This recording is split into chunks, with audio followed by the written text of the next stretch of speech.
নিদর্শন হয়ে থাকে। ফেরাউনকে আল্লাহ নিদর্শন বানিয়ে রেখেছেন। কিয়ামত পর্যন্ত মানুষ ফেরাউন থেকে শিক্ষা নেবে। কথা ঠিক না বেঠিক? ফেরাউনের উত্তরসূরি যারা, তারাও নিদর্শন হয়ে থাকবে। লোকেরা তাদের দেখে শিক্ষা নেবে। কি শিক্ষা নেবে? 53 বছরের বাংলাদেশে অনেক পালাবদল হয়েছে, ক্ষমতা ছেড়েছে, ক্ষমতায় এসেছে। তাদের পরিণতি কি হয়েছে?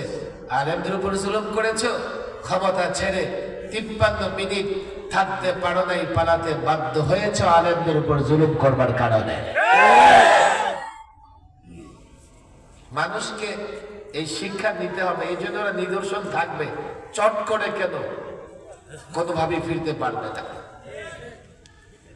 এবং দিন যত যাইতেছে পরিষ্কার হইতেছে, দিন যত যাচ্ছে না পরিষ্কার হচ্ছে। দেখো যুবকদের আমি বলি, মাদ্রাসার ছাত্রদের বলি, আমি আজকে আবার ব্যর্থতা নিয়ে কথা বলবো না। এই যুবকেরা মাদ্রাসার ছাত্রদের বলি, 3টা বিষয়ে প্রত্যেক যুবক থেকে কমিটমেন্ট নাও, সমঝোতা করো তাদের সঙ্গে।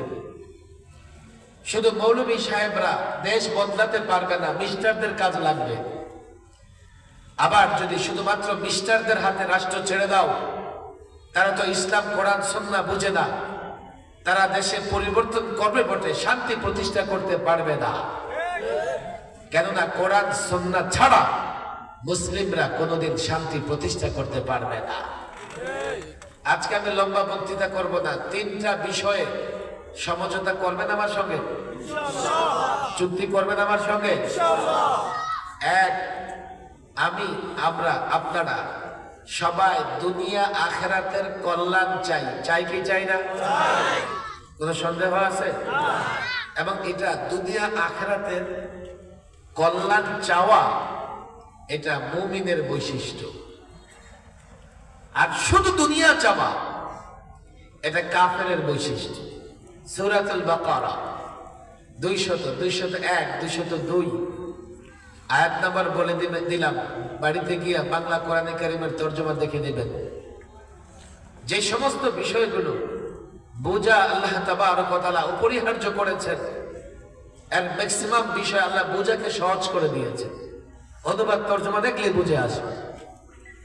فَمِنَ النَّاسِ مَن يَقُولُ رَبَّنَا آتِنَا فِي الدُّنْيَا وَمَا لَهُ فِي الْآخِرَةِ مِنْ خَلَاقٍ وَمِنْهُمْ مَن يَقُولُ رَبَّنَا آتِنَا فِي الدُّنْيا حَسَنَةً وَفِي الْآخِرَةِ حَسَنَةً وَقِنَا عَذَابَ النَّارِ أُولَئِكَ لَهُمْ نَصِيبٌ مِّمَّا كَسَبُوا اللَّهُ سَرِيعُ الْحِسَابِ। 2 শ্রেণীর মানুষ। একদল বলে শুধু আল্লাহ দুনিয়া দাও, দুনিয়া দাও। আল্লাহর ঘোষণা, আখিরাতে সে কিচ্ছু পাবে না। বলবেন আখিরাতে পাক আর না পাক দুনিয়াতে তো পাবে না। দুনিয়াতে সে পাবে এই গ্যারান্টিও নাই। এই জন্যই সব কাফের হলেই বড় লোক হয় না। আফ্রিকার জঙ্গলেও বসবাস করে এমন আছে। এমনকি আমেরিকার রাস্তাঘাটেও ভিক্ষুক থলে নিয়ে, প্লেট নিয়ে বসে আছে। ইউরোপের ম্যাক্সিমাম দেশ, তাদের হয়তো আর্থিক সম্পদ এগুলো বেশি, কিন্তু অর্থের মূল লক্ষ্য হচ্ছে শান্তি। সেই শান্তি তাদের ভেতরে নাই। ওরা শান্তি হারিয়ে ফকির, শুধু সম্পদ বহন করতেছে। এটা কাফেরের বৈশিষ্ট্য। শুধু দুনিয়া চাইবে। কেন? কাফের তো পরকালে বিশ্বাস করে না। আর মুমিনের বৈশিষ্ট্য কি? রব্বানা আতিনা ফিদ দুনিয়া হাসানা, রব দুনিয়াতে কল্যাণ দাও, ওয়া ফিল আখিরাতি হাসানা, আখিরাতেও কল্যাণ দাও। এই মুমিনের বৈশিষ্ট্য এটা। এই মুমিনের এই চাওয়া সম্পর্কে আল্লাহর ঘোষণা কি? উলাইকা লাহুম নসীবুম মিম্মা কাসাবু। মুমিন যা কামাবে সেখান থেকে সে তার হিস্সা পেয়ে যাবে। দুনিয়াতেও পেয়ে যাবে, আখিরাতেও পেয়ে যাবে। কথা বুঝবার চেষ্টা করেন। এই জন্য আমাদের এই কথায় কোনো দ্বিমত নাই। আমরা সকলে দুনিয়া এবং আখিরাতের কল্যাণ চাই। কথা ঠিক না বেঠিক? হুজুর বুঝলাম, 2 নম্বরটা বলেন। 2, দুনিয়া আখিরাতের কল্যাণ কোন পথে আসবে? এখানে অনেক যুবকেরা আছে, কেউ বলবে হুজুর ডেমোক্রেসি, কেউ বলবে সেকুলারিজম, কেউ বলবে সোশ্যালিজম, আবার কেউ বলবে ন্যাশনালিজম। এইসব তন্ত্র মন্ত্র যদি হয় তো দুনিয়া আখিরাতের কল্যাণ চলে আসবে। আমি জানি না আমার এই শব্দগুলো আপনাদের বুঝে আসছে কিনা। ডেমোক্রেসি মানে গণতন্ত্র, সেকুলারিজম মানে ধর্ম নিরপেক্ষতাবাদ, সোশ্যালিজম ওই যে হাতুড়ি কাচি মার্কাওয়ালা কমিউনিস্ট সমাজতন্ত্র, ন্যাশনালিজম জাতীয়তাবাদ। বলবেন হুজুর এগুলো আবার কি? এগুলো কি জানেন? 53 বছরে বাংলাদেশ এই 4টা তন্ত্র দিয়ে পরিচালিত হয়েছে। যারাই ক্ষমতায় এসেছে, কিংবা যারাই বিরোধী দল হয়েছে, কিংবা যারা উভয় দলের সহকারী সহযোগী হয়েছে, তাদের মুখ থেকে এই কথা শুনেছেন একাধিকবার। কেউ ডেমোক্রেসি বলতে বলতে মুখে ফানা উঠায়, কেউ সেকুলারিজম বলতে বলতে মুখে ফানা উঠায়, কেউ ন্যাশনালিজম, কেউ বা সোশ্যালিজম। অবাক করার বিষয় হলো, আমি 2 মাস রিমান্ডে ছিলাম। আমার কিন্তু একবারও এই কথা বলে নাই, সাকত সাহেব আপনি অমুকের মাথা কেন ফাটাইছেন। একবারও বলে নাই আপনি অমুকের অর্থ কেন আত্মসাৎ করেছেন। একবারও জিজ্ঞেস করলো না যে আপনি কেন গাড়ি ভাঙচুর করছেন, কেন? আরে এগুলো জিজ্ঞেস করলে শয়তানও হাসবে, শয়তানও হাসবে যে উনি রাস্তায় নেমে গাড়ি ভাঙছে, কারো মাথায় বাড়িয়ে দিচ্ছে, কারো অর্থ আত্মসাৎ করছে। শয়তানও বিশ্বাস করবে না। এই জন্য শয়তান মাদ্রাসার ছাত্রদের ধোঁকা দিলেও ভিন্নভাবে দেয়।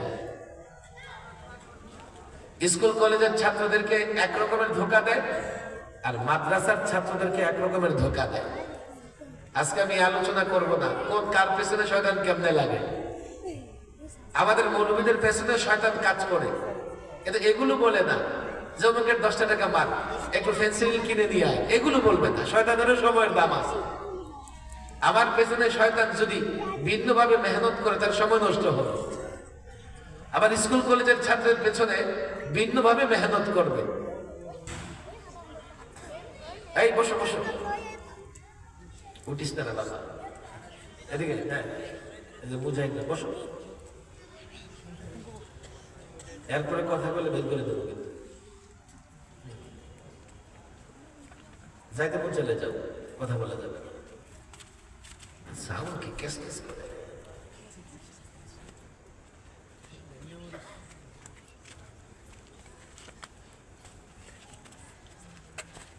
তবে আমার একটা কথা বারবার বলছি, দেখেন এখন তো আপনাদের শুনতে ভয় নাই, ভয় আছে? হুজুর আপনার বলতে ভয় না থাকলে শুনতে ভয় থাকবে কেন? একসময় মানুষ শুনতেও ভয় পাইত। আমি জেল থেকে বের হয়ে আসলে এক প্রোগ্রামে গেছি, মাশাআল্লাহ মঞ্চে প্রায় 200 আলেম। আমি যখন বক্তৃতা শুরু করছি আমার তো খেয়াল নাই, ওটা ধীরে ধীরে উঠতেছে। বক্তৃতা শেষ করে দেখি আমার সঙ্গে একটা ছাত্র কাছে সেই আছে, মঞ্চ খালি। বলবেন কেন? সাকাত সাহেব যে বক্তৃতা করতেছে ওনারে পুলিশ এসে মঞ্চ থেকে ধরে নিয়ে যাবে, চল চল ভাগ, নাহলে আমরাও ধরা পড়ে যাবে। ওরা ধরা পড়ার ভয়ে মঞ্চে আমার রেখা সব খালি হয়ে গেছে। এই জন্য এখন আমার কেউ উপাধি লক অফ টপ দিল, মেজাজ গরম হয়ে যায়। 16 বছর ইমতিহান হয়েছে, এই ইমতিহানে যে মৌলবী টিকতে পারে নাই তার উপর বিশ্বাস রেখে যদি কাজ করো আবার হোঁচট খাবা। ইমতিহান হয়েছে 16 বছর, বাছাই হয়েছে। যারা 16 বছর টিকে ছিল তাদের দ্বারা দ্বীনের খেদমত হবে, আর যারা 16 বছর এদিক সেদিক হয়েছে, যাই যত কিছু হোক না কেন যত বড় সংগঠনই হোক না কেন, আবার যখন বিপদ আসবে মজবুত ভাবে দাঁড়ায় থাকতে পারবে না। আমারে বলে, আমি তো প্রায় 22-23 বছর যাবত ইসলামী অর্থনীতি পড়াই।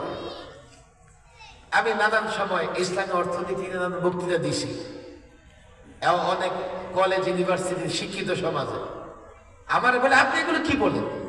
এই ইসলামী অর্থনীতি, ব্যাংকিং ট্যাঙ্কিং এগুলো এই যুগে চলে? এই যে ইসলামী ব্যাংক আছে, এখানে আরো বেশি সুদ আছে, বেশি সুদ আছে, আপনি এগুলো কেন বলেন? প্রশ্ন দেখেন। আমি কোরআন সুন্নাহর শাসন ব্যবস্থার কথা বলি, খেলাফত ব্যবস্থার কথা বলি, হুজুর এগুলো কেন বলেন? আপনাদের মৌলবী এই সেই এটা সেটা একেবারে তুলু দুলু। আমি এই তন্ত্র মন্ত্র নিয়ে যখন সমালোচনা করি, একদল শিক্ষিত ভাই বলে, হুজুর আপনি মনে হয় অনেকটা জঙ্গি টাইপের, আপনি মনে ধর্মান্ধ সাম্প্রদায়িক, তাহলে তন্ত্র মন্ত্রের বিরুদ্ধে কেন করেন? এটা আমার দুর্ভাগ্যের যুবক, তোমার ডিগ্রি বা অনার্সে রাষ্ট্রবিজ্ঞানের সাবজেক্ট, রাষ্ট্রবিজ্ঞানের বইটা একটু খুলে দেখো, সেখানে ডেমোক্রেসির সুফল এবং কুফল নিয়ে বিতর্ক আছে। খোদ পশ্চিমা বিশ্বে ডেমোক্রেসির সুফল কুফল নিয়ে বিতর্ক আছে। গ্রেট ব্রিটেন, কথা তো বলে রাত শেষ হয়ে যাবে, খোদ ইউনাইটেড কিংডম, যুক্তরাজ্য বা ব্রিটেন বা ইংল্যান্ড যে বলি, সেখানে ডেমোক্রেসি নাই। বলবে হুজুর সেখানে তো নির্বাচন হয়। আরে নির্বাচন তো ডেমোক্রেসির প্রবেশদ্বার, নির্বাচনই ডেমোক্রেসি না। কেমনে নাই? যে নির্বাচন হয় চাকর বাকর থেকে প্রধানমন্ত্রী নির্বাচিত হয়, কিন্তু রাজা সে কার ভোটে নির্বাচিত হয়? রাজা হয় বংশানুক্রমে, বংশানুক্রমে। এখন যে ব্রিটেনের রাজা আছে, সে বংশানুক্রমে রাজা হয়েছে, তাকে কে ভোট দিয়েছে? সে কার পরামর্শ নিয়ে রাষ্ট্র চালায়? সেকুলারিজমের কথা বললে বাংলাদেশে ধর্ম নিরপেক্ষতার ধ্বজাধারীরা যারা পালাইছে, একাধিকবার আমার বিরুদ্ধে বক্তৃতা করছে টেলিভিশন টক শোতে, যে সাগর সাহেব সেকুলারিজমের বিরুদ্ধে বলে, ধর্ম নিরপেক্ষতার বিরুদ্ধে বলে উনি মৌলবাদী, উনি জঙ্গিবাদী, স্পষ্ট বলেছে। অথচ দেখো সেকুলারিজমের বিরোধিতা আমি প্রথম ব্যক্তি নই। খোদ ইউরোপে যখন থেকে সেকুলারিজম এসেছে, সবার আগে খ্রিস্টান পাদ্রীরা এই সেকুলারিজম, ধর্ম নিরপেক্ষতার বিরোধিতা করেছে। সোশ্যালিজম, সমাজতন্ত্র, আরে সমাজতন্ত্র দিয়ে এই রাশিয়া, সাবেক সোভিয়েত ইউনিয়ন এক যুগ চলে নাই, টুকরা টুকরা হয়ে গেছে। আজকে ডেমোক্রেসি বলারা সোশ্যালিজমের বিরোধিতা করে, আবার সোশ্যালিজম বলারা ডেমোক্রেসির বিরোধিতা করে। কেউ জঙ্গি হয় না, সাম্প্রদায়িক হয় না, কিন্তু আমি বিরোধিতা করলে জঙ্গি সাম্প্রদায়িক হয়ে যায়। আমার দেশের রাজনীতিবিদ, শিক্ষিত মানুষের মাথায় এই প্রচলিত পশ্চিমা তন্ত্র মন্ত্র এতটা প্রবেশ করেছে, ওরা ব্যতিক্রম কিংবা বিকল্প শুনতে চায় না, যার জন্য কেউ সমালোচনা করলে তার বিরোধিতা করে। এবার আমার দিকে তাকান, দুনিয়া আখিরাতের কল্যাণ সেকুলারিজম দিয়ে আসবে? সন্দেহ আছে? সেকুলারিজম দিয়ে আসবে? আপনারা সেকুলারিজম বুঝেন নাই, ধর্ম নিরপেক্ষতা বুঝেন নাই। এই ব্যর্থতা এই এলাকার আলেমদের, মাদ্রাসার ছাত্রদের। বাংলাদেশে ইসলাম প্রতিষ্ঠা করতে চাও, সবচাইতে বড় প্রতিবন্ধকতা সৃষ্টি করবে সেকুলারিজম।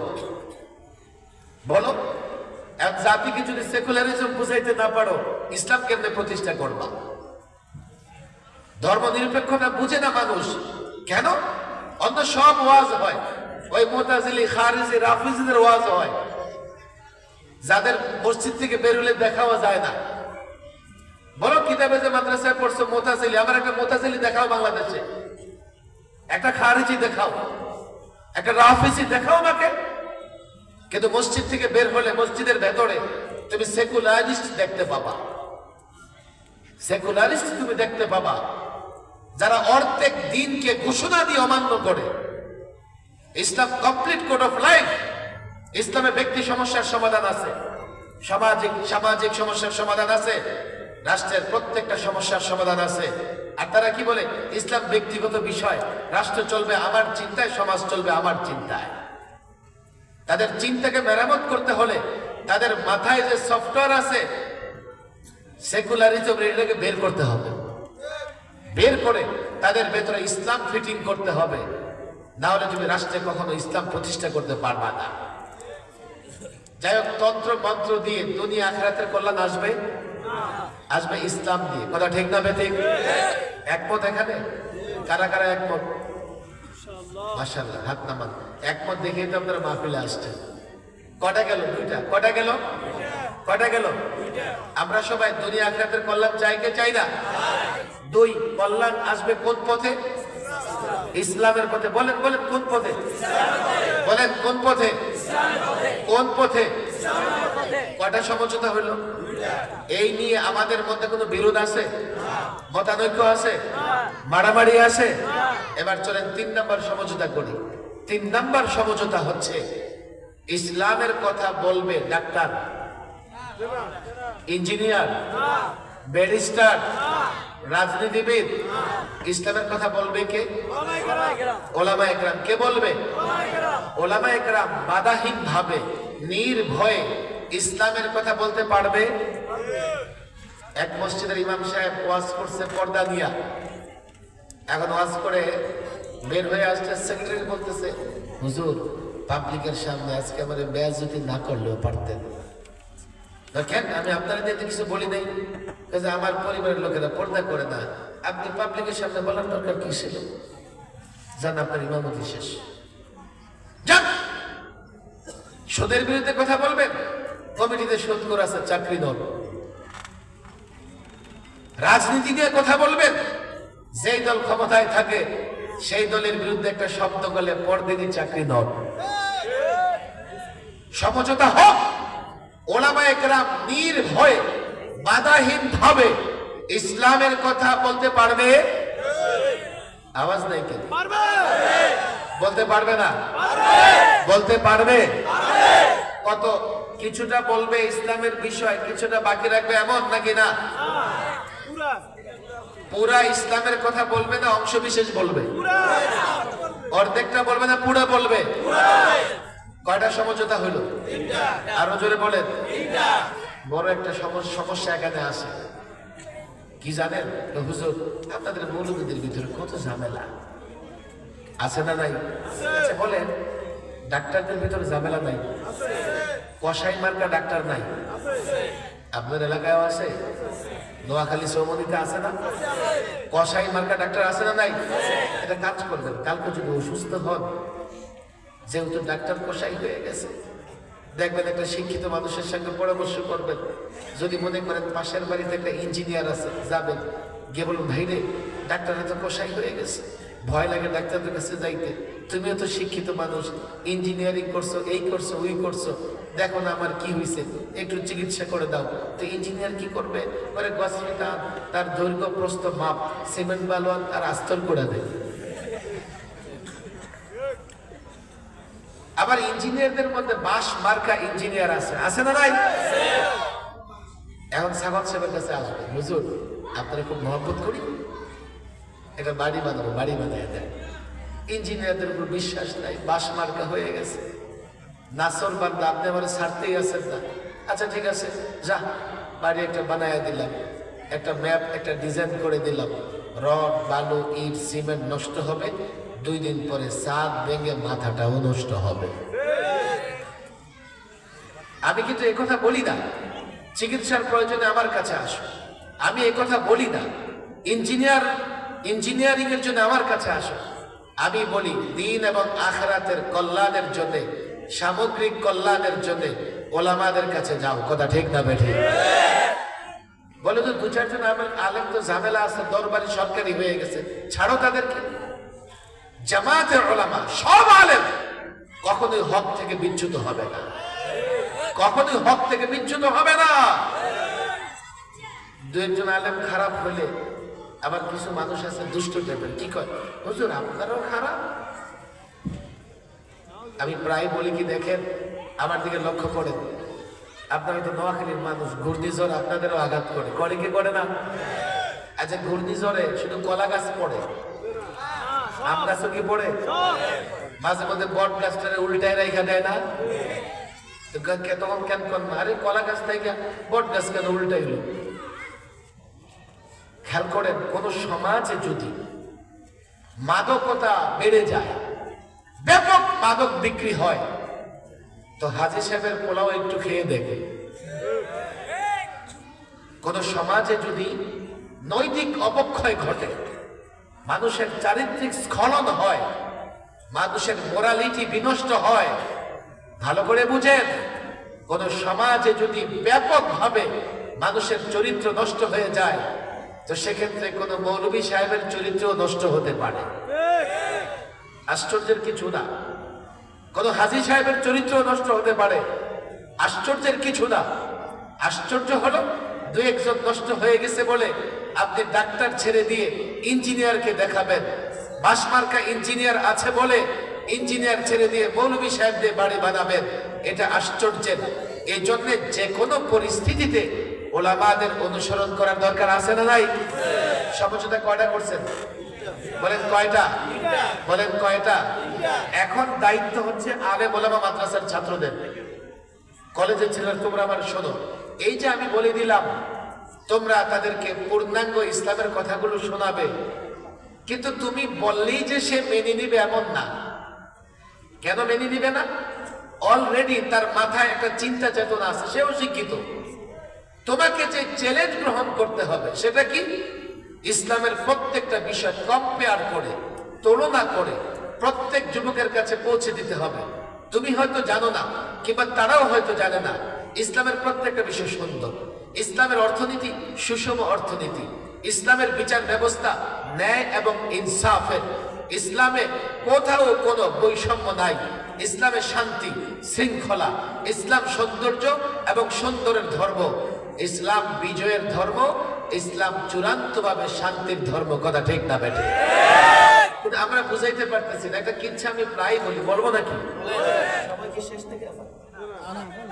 বলবো। আমরা মাদ্রাসার ছাত্রদেরকে মাঝে মধ্যে কিচ্ছাটা শোনাই। ছাত্র গেছে হুজুরের জন্য দুধ হাদিয়া দিয়ে, তো হুজুর ছিলেন অন্ধ। কেনে কি নিয়ে আসছিস? হুজুর আপনার জন্য দুধ হাদিয়া নিয়ে আসছি। বেচারা তো অন্ধ, আর কি দেখবে? দুধ দুধ দুধ কেমন রে? হুজুর চিনেন না? কেমন চিনুন? দেখি না। সাদা সাদা। তো এই বেচারা সবসময় কালাই দেখে, সাদা কোথা থেকে দেখবে? সাদা কেমন? ছাত্র পড়ছে বিপাকে, হুজুর সাদা কেমন? হুজুর বকের মতো, বকের মতো। এই বেচারা বক দেখে না, কাউয়া দেখে। চোখ বন্ধ থাকলে বক দেখা যায় না, কাউয়া দেখা যায়? বক কেমন? এইভাবে হাতটা গুছাই ছাত্র, এই এমন এমন এমন। হুজুরি হাত ঘুরে দিস, হাতটা ঘুরাইয়া দেখ, এই দুধ আমার গলা দিয়ে যাবে না। এই যে আমি যুবকদের ইসলামের কথা বলতেছি না, হুজুর আপনার মতো মোল্লা মৌলবী হয়ে যাবো? আপনারা তো অন্যের বাড়িতে খান, টের পান না, আমরা কাজ করে খাই। আমাকে মোল্লা মৌলবী বানাবেন? দেখো, মোল্লা মৌলবী হওয়ার দরকার নাই, মুসলমান হওয়ার দরকার আছে না নাই? তোমরা ব্যর্থ এই যুবকদের ইসলাম বোঝাতে পারো নাই। ব্যবসা করবে করো, ইসলাম মেনে করো, দুনিয়াতেও কামিয়াব, আখিরাতেও কামিয়াব। রাজনীতি করবা করো, করো না রাজনীতি, অসুবিধা কি? যদি ইসলাম মেনে রাজনীতি করো, 5 বছর না 50 বছর ক্ষমতায় থাকতে পারবে। যদি কোরআন সুন্নাহ মেনে রাজনীতি করো, 56,000 বর্গ মাইলের বাংলাদেশ নয়। তুমি তো ইতিহাস ভুলে গেছো। তুমি মনে করো আমেরিকা তোমার প্রভু, তুমি মনে করো ভারত তোমার প্রভু, ইতিহাস ভুলে গেছো। ইসলাম মেনে যদি রাজনীতি করো, আল্লাহর কসম 56,000 বর্গ মাইলের বাংলাদেশ নয়, গোটা পৃথিবী শাসন করতে পারবে। চাপা নয়। দেখো তোমার পকেটে মিস্টার অ্যান্ড্রয়েড আছে, অ্যান্ড্রয়েড ফোনটা নিয়ে মিস্টার গুগলকে জিজ্ঞেস করে, আরে গুগল আমাকে বল দেখি, আমার পূর্বপুরুষ মুসলিম শাসকরা কতদিন পৃথিবী শাসন করেছে? মিস্টার গুগল তোমাকে বলবে, ইতিহাস শুনতে চাও? স্পেন, ইউরোপ, শুধুমাত্র ইউরোপ, স্পেন, এই মুসলমান পূর্বপুরুষ মুসলমান যুবকেরা 782 বছর শাসন করেছে। ইউরোপ স্পেনের শাসনের কথা। আর আমাদের পার্শ্ববর্তী দেশে একটা কসাই আছে না, মোদি, মাঝে মাঝে দেখবেন মুসলমানদের বিরোধিতা করে, অথচ মুসলমানদের স্থাপনা ছাড়া তার দেশে পরিচয় দেওয়ার মতো কিছুই নাই। লালকেল্লা মুসলমানদের স্থাপনা, কুতুব মিনার মুসলমানদের স্থাপনা, তাজমহল মুসলমানদের স্থাপনা, জানিয়াই দেখি। আরে তোরা কতদিন? 75 বছর। অথচ এই ভারত ইংরেজ আসার আগে টানা 400 বছর শুধুমাত্র মোগলরা শাসন করেছে। কে বলেছে তন্ত্র মন্ত্র দিয়ে বিশ্ব শাসন করা যায়? এই তো আমি প্রায় এই কুমিল্লা দিয়ে আসলে কোকা কোলার ফ্যাক্টরি দেখি, এখানে তৈরি হয় কুমিল্লাতে, কাজ করে কুমিল্লার লোকেরা, খায় সারা বাংলাদেশের লোকেরা, ঠিক না? কিন্তু লভ্যাংশ একটা পায় ইসরায়েলিরা। কেন জানেন? এই কোকা কোলা তৈরি হয় কার ফর্মুলায়? মূল কোম্পানি ইসরায়েলি। তুমি ডেমোক্রেসি দিয়া, তুমি সোশ্যালিজম দিয়া, তুমি সেকুলারিজম দিয়ে রাজনীতি করবা, ন্যাশনালিজম দিয়ে রাজনীতি করবা, ফর্মুলা পশ্চিমাদের ফর্মুলা দিয়ে যদি রাজনীতি করো, চেয়ারে বসে থাকবে, তাদের গোলামি ছাড়া রাষ্ট্র চালাতে পারবে না। ইসলাম দিয়ে রাজনীতি করো, এই অপরাধবোধ জাগ্রত হোক। 32 বছর আগে আপনাদের নোয়াখালী, বৃহত্তম নোয়াখালীর কৃতি সন্তান মোহাম্মদুল্লাহ হাফিজ হুজুর তওবার ডাক দিয়েছিলেন, রাজনীতিবিদদের তওবা করতে বলেছিলেন। হাফিজ হুজুরের একজন নগণ্য খানদানের খাদেম হিসেবে আমি নোয়াখালীর মানুষকে বলে যেতে চাই, আলেমদের বলে যেতে চাই, তন্ত্র মন্ত্র দিয়ে নয়, তওবা করো। এই তন্ত্র মন্ত্র দিয়ে রাষ্ট্র পরিচালনা করে জুলুম করেছো, নিজের উপর জুলুম করেছো, জনগণের উপর জুলুম করেছো। তওবা করে ইসলাম ধরো, ইসলাম মানো। আজও যদি ইসলাম ধরতে পারো, ইসলাম মানতে পারো, আজ